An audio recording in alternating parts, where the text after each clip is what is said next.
Welcome to Everything Life and Real Estate. Let's get started with our hosts, Linda McKissack and Dana Gentry.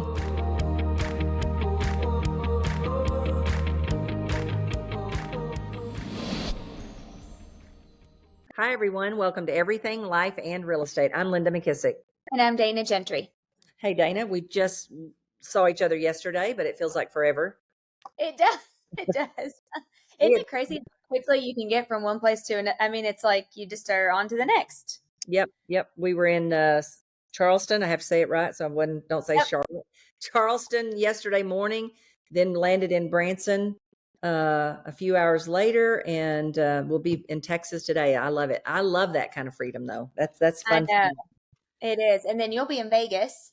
I'll be in Vegas on Tuesday afternoon. Can't wait. We're going to hear someone that we've had on our podcast before. What's Jesse's last name? Jesse Cole, Savannah Bananas. I don't know who all we're going to have because John always surprises us with all the cool. I know you're going to text me because I'm going to be like wondering who else there. I'll be in San Antonio, so I'm going to be missing it. Yes, we're super excited. So all fun stuff. Yep. And we're excited today because we're going to talk about the amazing event that you and Adam put on that was just killer. You guys killed it. And we're going to talk a little bit about our notes and maybe what actions we've already taken, because I've already taken some action. Oh, good. Okay, yes. And also, I talked to Adam this morning. I said, Linda and I are recording a podcast at 12. So he's going to give me, so in the show notes, Kate, I got to send you this today, but he's going to give me a special code for anybody that's listening that already wants to register for next year's, so that you can go ahead and save your spot with a discounted price today. So I'll make sure we put that in the show notes too. Yeah, and it's a pretty good size discount. So if I were you, I would definitely do that. But I think the key on any event is how quickly you take action, right? I mean, because you and I both get we're in so many learning events, right? Yeah. And so I texted you a couple of weeks ago and said, what is that formula that John uses, that he uses? And I think you guys used it at the event: change, apply, teach. Yep. Was there another one, or is that just those three? Change, apply, teach. Yeah. Yeah. So I had always kind of put A for action, I for idea, different things like that. But I've learned if I don't do something immediately, it's going to get lost.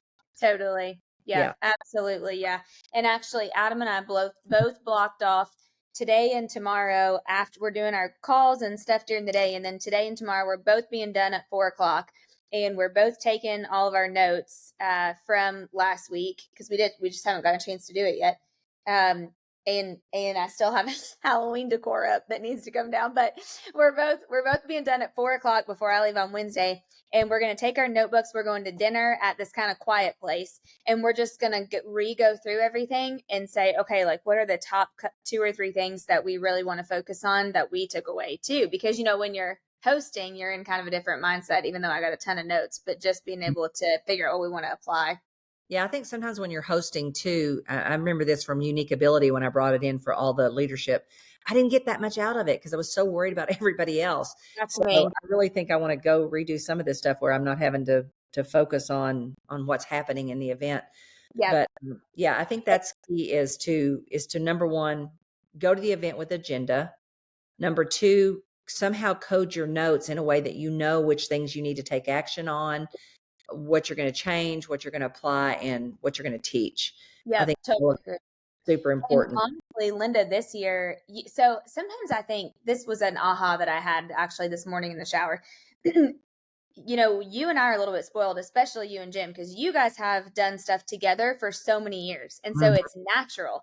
And now Adam and I, over the last probably 6 years, have really been doing as much as we can together, even though we don't have the exact same job or roles, or whatever.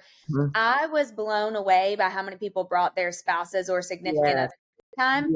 Yes. And the text messages and emails that I have gotten over the weekend of everyone has said, I am so happy that I brought my spouse. And I just thought, man, I feel like sometimes I kind of take that for granted or forget about that a little bit because we're just so used to Adam and I trying to do as much as we can together. But for a lot of people, I don't think that's common. Yeah.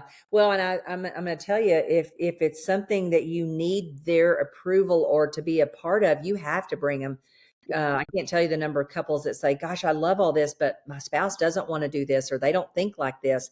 And remember, we always say they're not going to do what we tell them. They're only going to do what they self-discover. So the reason you set their butts right beside you is because they will have ahas, or they will self-discover. And it's a lot easier than you trying to push it down their throat when you get home. It just doesn't work. Yeah, after your and Jimmy's wealth building session that you guys spoke for us on, our friend Jenny came over, and I know you talked to her before about this, but she's like, how do I get my husband to do this? And I said, number one, buy his ticket so that he's here with you next year. And then number two, go talk to Linda. So I saw her go over and talk to you and Jenny. Yeah. Well, and I said, it depends on if you've got a spouse who's trying to hold you back from it, or they have limiting beliefs around risk or any of those things.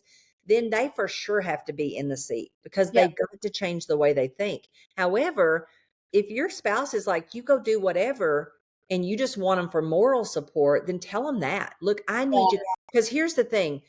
Most of the stuff I do, I don't necessarily need Jim to be a part of the decision. Now, if it's an investment and things like that, that's different. But sometimes I just want his thoughts on it. Right. Yeah. And so I need him to hear it. And what I've learned is he hears it differently than me. And like one of my best times when we took him to strategic coach was, I'm like, you hear stuff that I don't even think I'm in the same room as you, but I'm glad you heard it, because I need to hear it that way. But we both get things away from it. So I think that's where it becomes super important, is that you actually understand, what do you want them in the room for? Do you need them because they've got to change the way they think to be a part of it, or to get approval to do it? Do you think you want their input and thoughts and ideas, and what do they hear? And can they hear something different than only what you hear? I think all that becomes super important to know before you go also, is, but I think also, some things are frustrating for couples, because if you don't get your spouse on board, you can't do it either, or you don't feel like you can, but I think that's the trick, is are they holding you back because of the way they think, or are they saying, hey, you go ahead, but you just want the moral support for them to see it through their lens and their knowledge and their unique abilities and their gifts and all that stuff. Yeah. You're totally right. I had two people say, we just became empty nesters, and the men were in the business world. The women had been home with the kids, and now they're empty nesters. But both of the women were like, oh my gosh, I'm so glad that I came, because I've kind of been like looking around saying, what am I going to do? Like, what am I doing next? Now my kids are in school in college, and they're not here anymore. So yeah, it was definitely really cool to just see people, because the purpose, for those of you that are listening that don't know, it's a whole life summit. So it's health, and then it's wealth building, and then it's, spirituality, leadership, community, money, relationships, branding, marketing, all the things. So it's not just come here and figure out how to learn your business or how to grow your business. It's all different. It's your what's the will of life. It's, it's really what we tried to do. So even if somebody wasn't necessarily involved in the day-to-day business, there's still so much that they could get out of it. Yeah, so true. And honestly, some of the topics that you and I wouldn't normally hear at a convention were my favorite. Yeah. Which ones? Like, what did you like? I was interested to hear. I always love the health. I mean, there is a piece of me that just, if I have any extra time, I'm listening to biohacking podcast, health podcast, longevity podcast, all of those things. I just have a super interest in hacking time, health, anything I can hack. Right. And so the health guy, your guy, Ryan, I've been in this world for probably 10 or 15 years, back when Suzanne Summers wrote the first book about living longer and bioidentical hormones and all that stuff. And so I immediately started reaching for doctors, which were extremely hard to find back then. Yeah. And so I've been in this world a long time, and I learned some things from Ryan, the doctor that you had. What was his? Dr. Ryan Smith. Yep. And we're going to have him on all these people, by the way, Heather's helping us get them on the podcast. Yes. We had more questions that we didn't have enough time to ask them. So, yeah. So one of my big takeaways from him was, I had been told, and if I hear an idea more than one time to myself, I say, okay, Linda, this is a message that God keeps knocking you on the side of the head to get, and you keep ignoring. So he's going to give it to you a different way. And that was the hyperbaric chamber. I had been told that I needed to do 40 sessions for PTSD, and I'd never done that, to be honest with you. they give you, here's the things I think you should do. When we did that, Diana and I did the Amen clinic, one of the things they suggested to me was hyperbaric chamber, and never did. I did it one time, a couple of times I think I've done it, and I didn't do it anymore. And so, all right, now I'm getting it again. So maybe I need to revisit this, but that was a good one. And then a couple of them I already do, but it's another one that came second time that week to me was the slack line. Yes, and I'm looking that up. I already looked that up last night. Yeah, so a slack line is where you work on your balance. And if you read Peter Attia's book, Outlive, we need to find somebody who knows him who'll get him on our podcast. We need him on. So funny. Last night, I'm screaming at Adam. I'm in the bathroom, like trying to pick stuff up. And I'm like, come in here. And he's like, what's wrong? I'm like, nothing's wrong. I just had the idea for next year. We either have to get Peter Attia or Dr. Daniel Amen. And he's like, I was all the way on the other side of the house. I'm like, I know, but I just happened to think of it. But yeah, we need to find somebody who knows them. Yeah. So anyway, the slack is this, and I was with my longevity doctor earlier in the week, and they have different sections. They have people that work with you on the fitness side and everything. And so one of the things that I said was a gap was balance. And so she introduced me to two different tools, and one of them was the slack. Yeah. But he said something very interesting that she didn't tell me that made it a higher priority. So this is an interesting point. How someone tells you, and when you tell someone something, what is the value that they're going to get if they do it? Because that was the difference between the two. She just told me about the slack line. He said to me that there was a study out there that they studied people who did the slack, which is a little line that you put between two trees, barely off the ground, and you learn to try to walk on it like a tightrope. People who did the slack line actually had 10 times the learning ability for up to 3 hours after they did it. That was enough. That was I could not believe that, by the way. Like, I missed him. Did he tell you that one-on-one or on stage? Because I didn't hear him say. He told me one-on-one. Okay, I was going to say, because I did not hear him say that. But when you told me that at dinner, I was like, I kept thinking about that. And I thought, who wouldn't want to do that? So that right afterwards, then go is when you would go get your quickest learning stuff. Well, and the great aha and the lesson in that is we all sell somebody something, or we tell them what's in value. And I think about the other time in my life when that was important is my trainer has constantly bugged the crap out of me for years about stretching. Everybody's bugged me about stretching. And when the one lady said to me, if you want to keep running for the rest of your life, you better start stretching or do yoga or something. Okay, now we've got a higher priority on it. Now I go to Stretch Lab 2 to 3 times a week. Yeah. So are we adding to people what other value they're going to get, not just, hey, do this? Yeah.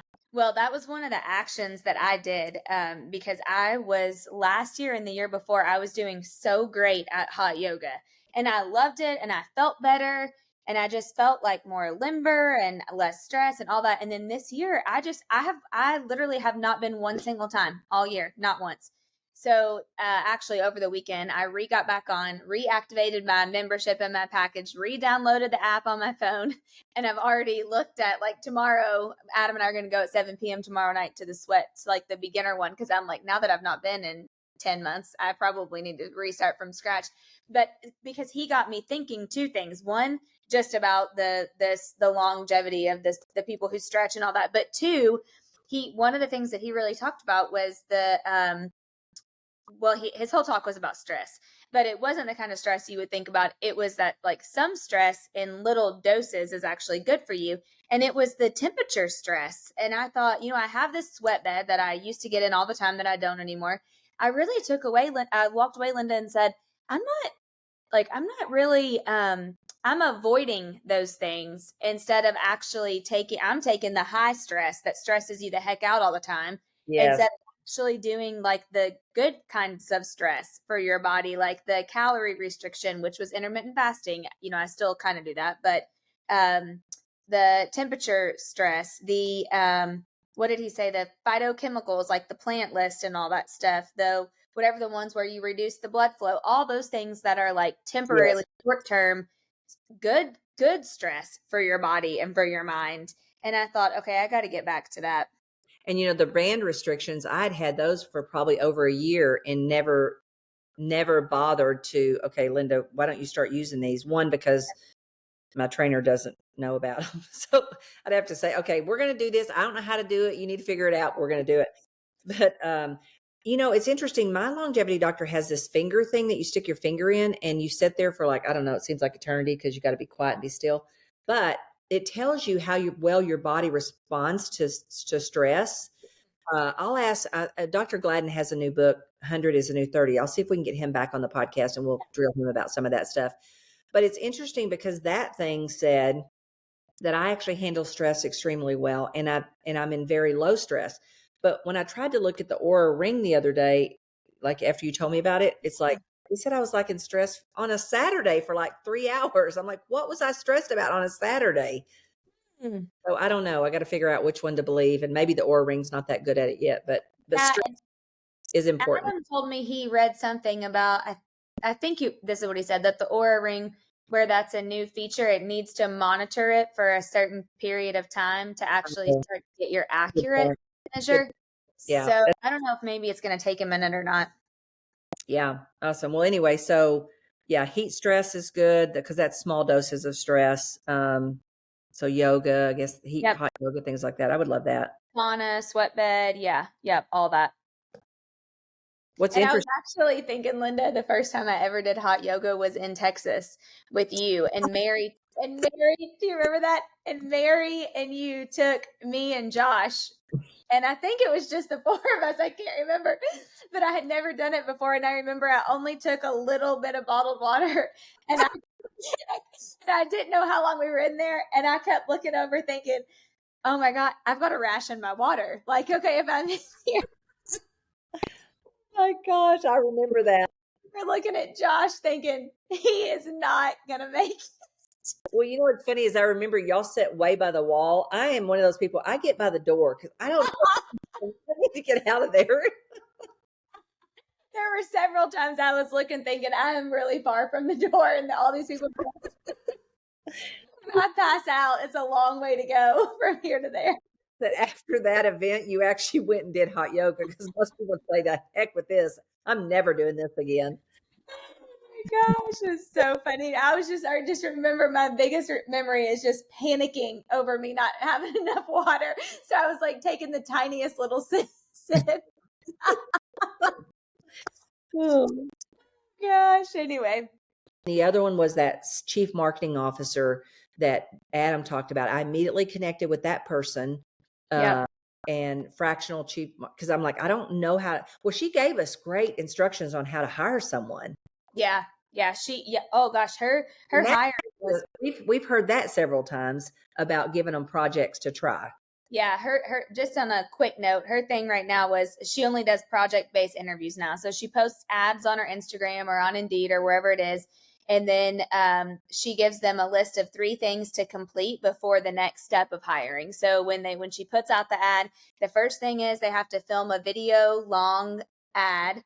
Film a video. She films a long video and then she sends it to them and says, edit it down into 60 seconds. Then the second thing is she records a long voice memo and then she asks them to like rewrite it. And the third thing is she finds a really hard email that she's gotten that she needs to respond to, but that she hasn't had time to. And she sends them the email and then she asks them to write their response.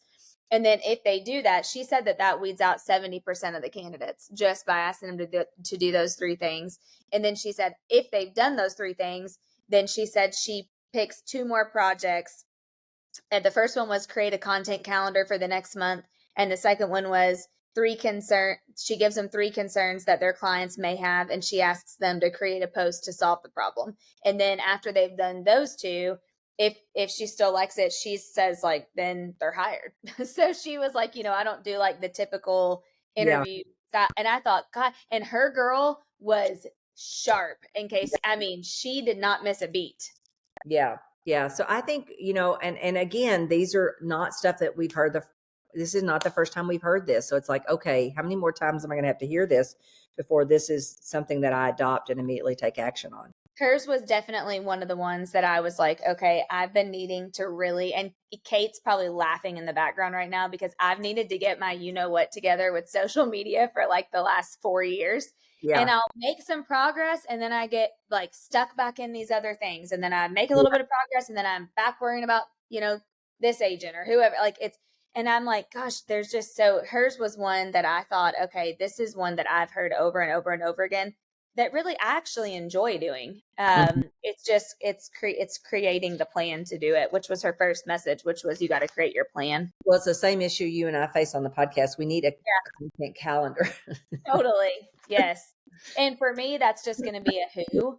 Like I just have to have a who to get it done, to just help me knock it out. Yeah. Yep. I think Tyler might be and Kate might be our who on this. Yeah. For the content calendar, for a content calendar for Kate. Kate would love it if we got a content calendar for our podcast. She would make her life so much easier. Totally. And also, hey, Kate, can we link Tyler's, because this is going to drop this week. Can we link his thing for Friday in the show notes?